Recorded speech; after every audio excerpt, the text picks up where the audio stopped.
একটা হাদিসে নবীজি বলছেন, যদি কেউ চুরিও করে, জেনাও করে, কিন্তু শিরক মুক্ত আমল নিয়ে আল্লাহর সামনে দাঁড়ায়, আল্লাহ তাকেও মাফ করে দিবে ইনশাআল্লাহ।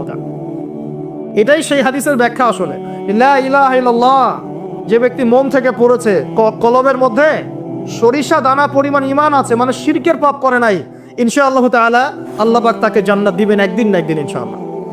আল্লাহ পাক তাকে শাস্তি দিতে পারেন, মাফ করাতে পারেন, কিছু আযাব দিয়ে হলেও আল্লাহ পাক তাকে জান্নাতে দিবেন ইনশাআল্লাহ তাআলা। এখন প্রশ্ন হচ্ছে,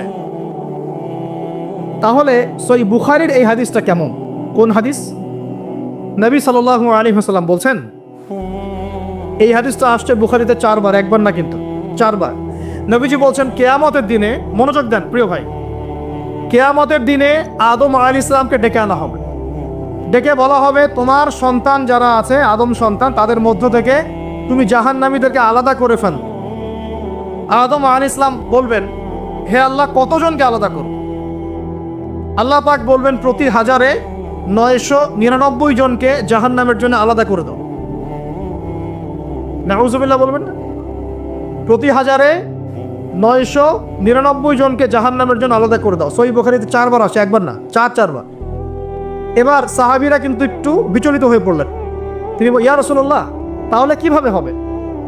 নবী সাল্লাল্লাহু আলাইহি ওয়াসাল্লাম বলছেন, আশ্বস্ত হও, জান্নাতীদের কাতার হবে 120টা। কয়টা? 120টা। তার মধ্যে 80টা কাতার হবে আমার উম্মত মুহাম্মাদের ইনশাআল্লাহ। এবং এই হাদিসটাও শোনালেন যে, যে ব্যক্তি এই উম্মতের মধ্যে আল্লাহর সাথে শিরক না করে মারা যাবে, আল্লাহ পাক তাকে মাফ করে দিবেন ইনশাআল্লাহ। তাহলে প্রশ্ন, এত পার্সেন্টেজ, হিউজ পার্সেন্টেজ মানুষ কেন তাহলে জাহান্নামে যাচ্ছে? তাদের আমল নামায় কোন পাপটা থাকতে পারে যার কারণে তারা জাহান্নামে যাচ্ছে? উত্তর দেন দেখি। আল্লাহ পাক কিন্তু বলে দিয়েছেন, আল্লাহ পাক শিরক ছাড়া যে কোনো গুনাহ যাকে ইচ্ছা মাফ করতে পারেন। তাহলে এত বেশি মানুষ কেন জাহান্নামে যাচ্ছে? উত্তর, তাদের আমল নামায় কোন পাপ থাকতে পারে? শিরক। এবার আসেন, ইবলিস এবং তার অনুসারীরা উম্মতে মুহাম্মাদীকে বিভ্রান্ত করার জন্য এই শিরকের একটা ব্যাপক সয়লাব ছড়িয়ে দিয়েছে সমাজের মধ্যে। আমি খুব শর্ট করে বোঝাবো।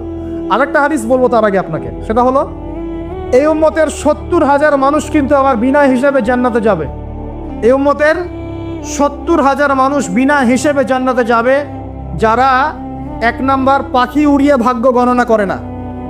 যারা পাখির সাথে ভাগ্য গণনা করে, শিরকের সাথে সম্পর্ক আছে কি নাই? আছে। যারা আগুনের সেকা টাকা দিয়ে আগুনের উল্কি অঙ্কন করে চিকিৎসা পদ্ধতি গ্রহণ করে না। যারা হারাম অবৈধ কোনো ঝাড়ফুঁক গ্রহণ করে না, যে তাবিজ কবজ কবিরাজি করে না, কুফরি কালাম করে ঝাড়ফুঁক করছে না, এগুলো করে না। যারা সর্বাবস্থায় আল্লাহর উপর তাওয়াক্কুল করে, 70,000 এমন মানুষ বিনা হিসেবে জান্নাতে যাবে ইনশাআল্লাহ।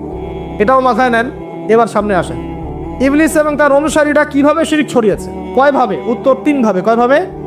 3 ভাবে। আশ-শিরকু ফিল আকীদা, শিরক ছড়িয়েছে বিশ্বাসের মধ্যে। যেমন কিছু মানুষ বিশ্বাস করে এখনো এই যুগে, এবং এই যুগেরও এদের সংখ্যা বেশি, তারা বিশ্বাস করে যে আল্লাহ এই মহাবিশ্ব সৃষ্টি করেন নাই, এই মহাবিশ্ব সৃষ্টি হয়েছে বিগ ব্যাং থেকে। এই কনসেপ্টে মানুষ নাই। কুরআনে সূরা আম্বিয়ার মধ্যে একটা কথা আছে, আওয়ালাম ইয়ারাল্লাযীনা কাফারু আন্না আস-সামাওয়াতি ওয়াল আরদা কানাতা রাতকান ফাফাতাকনাহুমা। আল্লাহ পাক বলছেন, কাফেররা কি লক্ষ্য করে দেখে না যে আসমান সমূহ এবং জমিন একটা বিন্দুর মধ্যে ছিল একত্রিত, আমি এটাকে বিচ্ছিন্ন করে দিয়েছি। যদি তারা বলেও যে বিগ ব্যাং থেকে সব সৃষ্টি হয়েছে, আমরা বলবো এই বিগ ব্যাং এর স্রষ্টা হচ্ছেন আল্লাহ রাব্বুল আলামিন। কথা বুঝতে পারছেন? তো এই যে চিন্তা ওদের যে আল্লাহ বলতে কেউ না, এটা শিরক কিনা? কেউ কেউ চিন্তা করছে যে আল্লাহ আছেন, আরো উপাস্য আছে, যেমন আল্লাহ, তার সন্তান নাউযুবিল্লাহ ঈসা আলাইহিস সালাম এবং পবিত্র আত্মা রুহুল কুদুস। এই সংখ্যায় লোক আছে কি নাই? এদের সংখ্যা কত বিশ্বে? 300-400 কোটি হবে কি না? না না, আরো কম হবে, হয়তো বেশি বলে ফেলছি। মানে কোটি তো হবেই, 100 কোটির তো বেশি হবে নাকি? সারা বিশ্বে মুসলিমদের সংখ্যা বেশি না খ্রিস্টানদের? খ্রিস্টানদের মধ্যে 1 শ্রেণীর খ্রিস্টান, তারা সবাই বলে না, 1 শ্রেণীর খ্রিস্টান বলে যে আল্লাহ 3 জন, 3 ইলাহ বিশ্বাস, 3 খোদায় বিশ্বাস করে। এই কয়েকদিন আগে বলেছি আমরা, কি নাউযুবিল্লাহ বলেছে, মেরি ক্রিসমাস বলেছে না, 25শে ডিসেম্বর।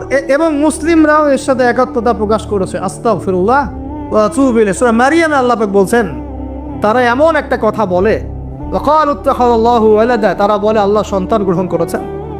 নাউযু বিল্লাহ, লাকাদ জিতুম শাইআন ইদ্দা তাকাদু সামাওয়াতু ইয়াতাফাত্তারনা মিনহু ওয়া তানশাক্কুল আরদু ওয়া তাখিরুল জিবালু হাদ্দা। আল্লাহ পাক বলছেন, কথার ওজনগুলো দেখেন। আল্লাহ পাক বলছেন, যখন তারা বলে যে আল্লাহ সন্তান গ্রহণ করেছে, তখন আসমান নিজেই ফেটে পড়তে চায়, জমিন নিজেই চৌচির হতে চায় এবং পাহাড়গুলো নিজেই থরথর করে কেঁপে ভেঙে পড়তে চায়।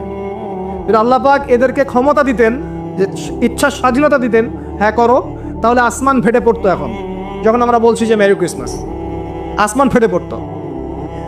একদিন 25 ডিসেম্বর ছিল, ওই দিন আমি আবার এয়ারে ফ্লাইও করছিলাম, সম্ভবত কক্সবাজার যাচ্ছি প্রোগ্রাম। তো দেখি যে বিমানের মধ্যেই বলা শুরু করলো যে লেডিজ অ্যান্ড জেন্টলম্যান, হ্যাঁ ladies and gentleman, welcome to our flight, এগুলো বলছে। বলার পরে বলছে যে মেরি ক্রিসমাস, সবাইকে ক্রিসমাসের আন্তরিক শুভেচ্ছা। তখন আল্লাহর কসম আমার মনে হচ্ছিল যে এখন মনে হয় প্লেনটা ভেঙে পড়ে যাবে আসমান থেকে, কারণ আমি একটা জানি।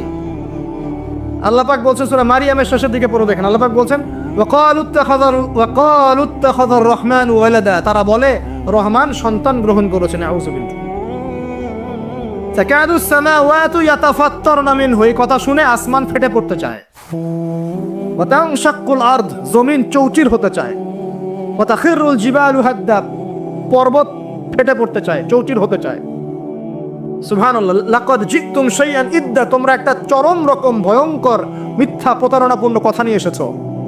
যখন বলছে কেউ মেরি ক্রিসমাস, তার মানে সে স্বীকার করছে যে 25শে ডিসেম্বরে আল্লাহ পাক ঈসা আলাইহিস সালামকে জন্ম দিয়েছেন। আউযু বিল্লাহ। তাই কি না? বুঝতে পারেন না কথা? আর আমরা নামাজে বলছি লাম ইয়ালিদ ওয়া লাম ইউলাদ কুল হুয়াল্লাহু আহাদ আল্লাহুস সামাদ। লাম ইয়ালিদ, তিনি কাউকে জন্ম দেন নাই, ওয়া লাম ইউলাদ, তাকেও কেউ জন্ম দেয়নি, ওয়া লাম ইয়াকুল লাহু কুফুয়ান আহাদ। একবার এই সূরা পড়লে কোরআনের 3 ভাগের 1 ভাগ পড়ার নেকি হয়ে যায়। 3 বার পড়লে 1 খতম কোরআনের নেকি হয়ে যায়। এমনি এমনি হয় না, কারণ কোরআনের 3 ভাগের 1 ভাগ হচ্ছে আল্লাহর তাওহীদ। কোরআনের 3 ভাগের 1 ভাগ কি? আল্লাহর তাওহীদ। এই যে 3 ভাগের 1 ভাগ, আর 1 ভাগ হচ্ছে হুকুম আহকাম, কি করবে কি করবে না। আর 1 ভাগ হচ্ছে হিস্ট্রি, ইতিহাস, কি হয়েছে এই পর্যন্ত বিশ্বে। কোরআন 3 ভাগে ভাগ করতে পারবেন আপনি। প্রিয় ভাইরা, এটা শিরক কিনা? এবং কোটি কোটি মানুষ কি এই শিরকে বিশ্বাস করে কিনা? এখন ওই সমাজে গিয়ে যদি আপনি বলেন সামাজিকতার খাতিরে মেনে নিচ্ছি যে এটা শিরক, তারপরে আমি আপোষ করলাম, চলবে? এখন কিছু মানুষ সামাজিকতার দোহাই দেয়। সামাজিকতা কোন সমাজে? যে সমাজ আমাকে শিরক শেখায় ওই সমাজ, যে সমাজ আমাকে হারাম খাওয়া শেখায় সেই সমাজ, যে সমাজে মানুষ বেদাতি আমল করে সেই সমাজ। কোন সমাজের পূজা করবেন? কোন সমাজের ইত্তেবা করবেন? যেই সমাজ নবী সাল্লাল্লাহু আলাইহি ওয়াসাল্লামের আদলে গড়া সমাজ, সেই সমাজের আমরা তাবেদারি করবো ইনশাআল্লাহ।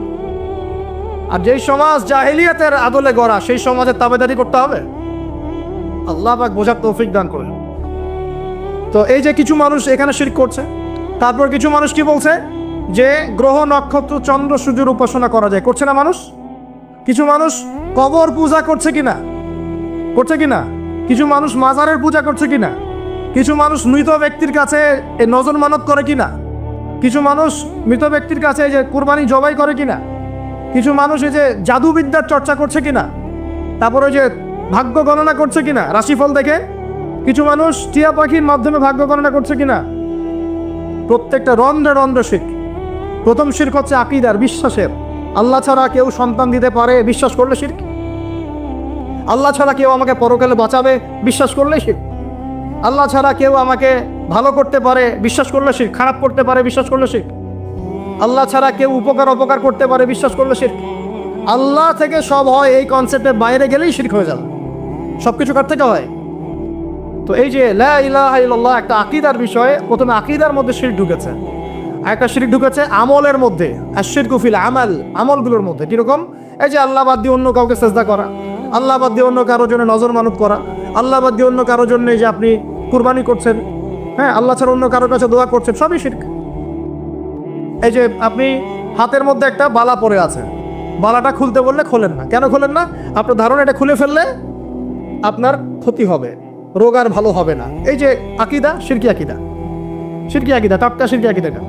যদি মনে করেন যে এটা খুললে, এই যে আংটি একটা পরেছেন মনে করেন, এই নিয়াতে পরে থাকেন যে এই আংটি পরার পরে আমার রোগ ভালো হবে, টাটকা শিরক এটা। এমনি যদি পড়েন সৌন্দর্য বর্ধনের জন্য পড়েছি, কোনো সমস্যা নেই, ইন্নামাল আমালু বিন্নিয়াত। কিন্তু যদি এই নিয়াতে পড়েন এই আংটিটা পড়লেই আমার রোগটা ভালো হবে, খুললে আর রোগ ভালো হবে না, ব্যাস ঠিক হয়ে গেছে। তারপরে বিয়ে হচ্ছে না, তাবিজ করতেছে, তাবিজ করলে বিয়ে হবে, শিরক হয়ে গেল। আবার একজন একজনকে ভালোবাসে, অবৈধ ভালোবাসা, বৈধটা না অবৈধটা। এখন তার আবার বিয়ে ঠিক হয়েছে এক জায়গায়, এই বিয়ে সে ভাঙাবে, কবিরাজের কাছে গিয়ে বিয়ে ভাঙানি করতেছে, চালাচালি করতেছে, নকশা আঁকতেছে, করে না? স্বামী স্ত্রীর কথা শোনে না, স্ত্রী চলে গেছে কবিরাজের কাছে, গিয়ে বলছে আমার স্বামী আমার কথা শোনে না, তাবিজ করবো, তাবিজ দেন। স্বামী ঘুমায়, বালিশের নিচে দেখে তাবিজ। আছেন এরকম কুফরি কালাম? সবই সে, কেউ জাদুবিদ্যার চর্চা করতেছে মানুষ এখন। এবং বিশ্বাস করেন, আমি একটা নিউজ দিই আপনাদেরকে, এখন